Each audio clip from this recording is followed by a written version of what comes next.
कि अब तुम जिसको प्रारब्ध बोलते हैं ना, इसको ऐसे समझना ना, प्रारब्ध का स्प्रिंग की तरह होता है। एक बार उसमें जितनी चाबी लोड की तुम्हारी आत्मा ने तुम्हारे शरीर के अंदर इस जन्म में, अब वो चाबी रन आउट होने के बाद ही वो निकलेगा, शरीर छूटेगा ही नहीं उससे पहले। तो तुम जितना अपने उसको कंज्यूम कर करके अपनी एनर्जी को, तुम अपना जो कर्म है, मतलब जो भी चीज़ तुमको संसार की तरफ खींच रही है उस चीज़ को ख़त्म करना है। तो बहुत बार वो कर्म करके ख़त्म होती है। महाकुंभ किसान अखाड़े होते हैं और अखाड़ों में साधु संतों और बाबाओं की एक अलग दुनिया होती है, एक अलग कहानियां होती है। और इन्हीं में से एक हैं अभय सिंह जी, जो आईआईटी से अब संन्यास की ओर चल पड़े हैं। अब इसके पीछे की कहानी क्या है, आखिर वो कौन सी वजह हैं जब वो करोड़ों की नौकरी छोड़कर उन्होंने संन्यास धारण किया। हर कोई यही जानना चाहता है कि करोड़ों की नौकरी करने वाला जो एक युवा था जिसने आईआईटी से पढ़ाई की, वो अब संन्यास की राह पे चल पड़ा है। इसके पीछे की वजह क्या है और इसकी शुरुआत कहाँ से हुई, क्या लगता है आपको? नहीं, ये संन्यास की राह नहीं है, ये ज्ञान की राह है।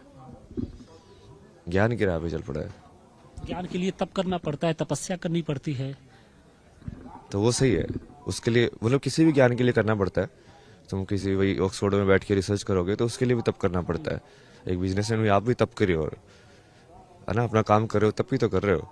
अब जितना उसके अपने काम के अंदर तप करोगे आप उतने बढ़िया हो जाओगे। लेकिन आपने सनातन की राह चुनी ज्ञान की प्राप्ति के लिए।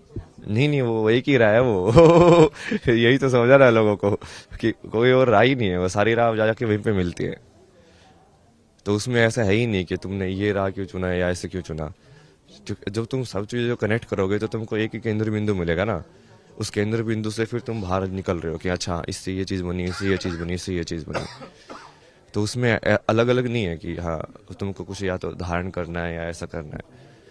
तुमको सिर्फ उस चीज़ को, किसी भी चीज़ को पकड़ के उसके अंदर डेप्थ में चले जाना है, जहाँ तक जाए वो, फिर तुम पहुंच जाओगे इसलिए जहाँ पे जो रुक रही है। मतलब आईआईटी बॉम्बे में पढ़ते थे, कहाँ से इसकी शुरुआत हुई उसके बारे में जरा बताइए हमारे दर्शकों को।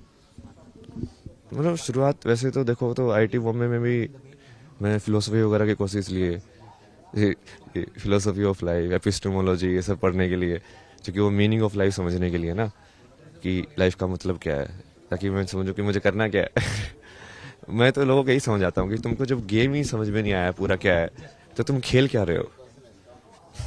उस गेम को तो समझोगे ना कि ये गेम क्या है, तभी तो खेलोगे। बट बहुत सारे लोग बिना गेम को समझ के खेल रहे हैं, वो उस हिसाब से खेल रहे हैं जो उनको बताया गया है कि गेम क्या है। जो आपकी सराउंडिंग्स ने, आपके टीचर्स ने, अपने माँ बाप ने जो बता दिया कि देखो ये है खेल, जो आपको इन्फॉर्मेशन दी ना, जैसे इतिहास का भी वैसे ही होता है कि ये हुआ था, किसी ने बताया कि ये हुआ था, अब उसको भी कैसे पता कि ये हुआ था। तो हमारी जो नॉलेज है वो कहीं ना कहीं सारी एक्वायर्ड नॉलेज है, बाहर से जो आई हुई है। और उसमें तुम जब उसको परे जाते हो कि हाँ चाहिए तो ठीक है, इस दुनिया ने मुझे बताया है, असली सच क्या है। तो सच्चाई की खोज में आप निकले हैं, आपको लगता है कि वो सारी चीज़ें अभी आपको उसकी ज्ञान की प्राप्ति करनी है जो आपके अंदर जानने की कोशिश कर रहे हैं आप। नहीं, वो समझ तो लिया ही ना, जैसे महादेव तो साथ में ही रहते हैं। बट वो अब वो वही है कि अब तुम जिसको प्रारब्ध बोलते हैं ना, इसको ऐसे समझना ना, प्रारब्ध का स्प्रिंग की तरह होता है। एक बार उसमें जितनी चाबी लोड की तुम्हारी आत्मा ने तुम्हारे शरीर के अंदर इस जन्म में, अब वो चाबी रन आउट होने के बाद ही वो निकलेगा, शरीर छूटेगा ही नहीं उससे पहले। तो तुम जितना अपने उसको कंज्यूम कर करके अपनी एनर्जी को, तुम अपना जो कर्म है, मतलब जो भी चीज़ तुमको संसार की तरफ खींच रही है उस चीज़ को ख़त्म करना है। तो बहुत बार वो कर्म करके ख़त्म होती है। एक बतौर युवा अब बहुत आसान नहीं होता है कि आईआईटी बॉम्बे फिर कनाडा में, जैसा कि आप बता रहे हैं कि एक अच्छे खासे मोटे पैकेज पे आप काम करते थे, एक लग्जरियस लाइफ आपकी होगी, आपके दोस्तों की होगी, आपके परिवार की होगी, ये सब कुछ छोड़ के फिर इस राह पे जब आप निकले हैं तो कभी किसी ने टोका या फिर परिवार के लोगों ने मना किया कि हमने आपको इतनी मेहनत से आपको पढ़ाया लिखाया और अब आप बाबा बनने चल दिए हैं? नहीं वही मैं बोलो ना, आप ये बार इसी चीज़ में क्यों जा रहे हो, क्योंकि यही वाली चीज़ की वजह से मेरे घर वालों से वो होता था। वो यही बोलते थे, जैसे मैं घर में बैठ के ध्यान करता था तू तो बाबा बन जाएगा, किसी उसमें बैठ जाएगा। मैं कहा भाई मैं तो इस चीज़ को समझने की कोशिश कर रहा हूँ कि ये चीज़ है क्या। अब तुम उसको करने भी मत दो, मतलब इसको की सही है, बाबा बन जाएगा, घर छोड़ देगा, ये सब हो जाएगा, वो सब हो जाएगा। तो इसी चक्कर की वजह से ये सब कुछ इतना आसान नहीं होता है एक परिवार के लिए कि उनका बेटा बाबा उनको जिस बेटे को उन्होंने इतनी मेहनत से पढ़ाया लिखाया और वो अचानक से इतना बड़ा फैसला ले ले, सांसारिक मोह माया को त्याग दे। नहीं, सांसारिक मोह माया को त्यागना और उस मोह माया के बीच में रहने में अंतर है। तुम उसको त्याग के भी उसके बीच में रह सकते हो, तो तुम उसका भी फर्ज पूरा कर सकते हो। बट लोग चाहते हैं कि तुम अटैचमेंट में रहो, तुम उनसे अटैच रहो। जब लेकिन वो जरूरी नहीं है ना। जैसे मैं अभी आपसे डील कर रहा हूँ, मान लो आप नहीं हो तो ठीक है, मैं अपनी जिंदगी जीऊंगा, कोई नहीं, जैसा है वैसा ही है। बट चूंकि लोगों को इम्पोर्टेंस अपने अहंकार से फील होती है, उनको लगता है कि नहीं, मेरे ना होने से इसको फर्क पड़ना चाहिए। क्यों पड़ना चाहिए? सनातन की वो जो ताकत है उसका एहसास आपको हुआ जब आप उसके करीब गए तो, क्योंकि पूरी दुनिया आज इसके पीछे खड़ी नजर आ रही है। हाँ, तो वही है ना, सत्य तो पूरा ही, तो वो सत्य तो निकल के आएगा ही। और ये सत्य सिर्फ ऐसा नहीं है कि सिर्फ भारत में, बाकी जगह पे भी एक्सप्लोर हुआ है, तो उन्होंने भी वही चीज बोली है। जिस भी इंसान ने इस चीज को जानने की कोशिश की है, वो बिल्कुल उसके परत दर परत अंदर गया है, वो उसी चीज को पाया है, तो अलग अलग तरीके से। अच्छा, आप महाकुंभ में आए हैं, यहाँ की व्यवस्थाएं, यहाँ की वातावरण देख के क्या कहेंगे? योगी जी ने जो कोशिशें की हैं, क्या लगता है कि वो जमीनी स्तर पे वो आपको कुछ नजर भी आ रहा है? नहीं, नजर तो आ रहा है। मतलब मैं तो एनालाइज करता रहता हूँ ना सब कुछ कैसे है।